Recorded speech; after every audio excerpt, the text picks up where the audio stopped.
Radical అవుతున్నారు యువతరం అని చెప్పేసేసి అతన్ని విచారించడానికి ప్రయత్నించగానే పారిపోయి దాక్కున్నాడు.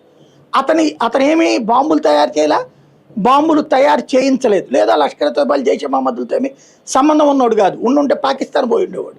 మలేషియాలో ఎందుకు తలదాచుకున్నాడు అతను? అతని భావజాలం ద్వారా ఉగ్రవాదాన్ని తయారు చేస్తాడు, లేదా ఉగ్రవాదులుగా తయారవుతున్న వాళ్ళకి ఇతను ఒక సపోర్టింగ్ భావజాలం, మీరు చేస్తున్న తప్పేం లేదన్నటువంటి వాదనని దానికి అనుగుణంగా మిగతా మతాల పట్ల ద్వేషం రగిలించేటటువంటి స్పీచెస్ని ఇస్తూ ఉంటాడు అతను. అది ఇన్ఫ్లుయెన్స్ అవుతూ ఉంటారు. ఇతను చేస్తుంది పరోక్షంగా అట్లాంటిది. ఇతను చేస్తోంది అక్కడ జకీర్ నాయక్ అలా తయారు చేశాడు, ఇక్కడ ఉన్నటువంటి వాళ్ళని సిరాజ సాక్ష్యం అనమాట తయారు చేయడానికి అతని వీడియోలు ఫాలో అవుతూ ఉన్నాడంటే.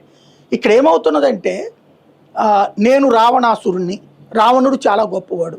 ఎస్, ఎలాగరా అంటే రాముడి కంటే శక్తివంతుడు. మరి ఎందుకు చచ్చాడు? కుక్క చావు ఎందుకు చచ్చాడు అంటే ఒక ఆడపిల్లని పెళ్ళయి ఇంకొక ఆయన భార్యని లాక్కొస్తే చచ్చాడు. ఇది నీతి, అంతే కదా. నీకు ధర్మం వద్దు, రామాయణం వద్దు, మతం వద్దు, పక్కన పెట్టే.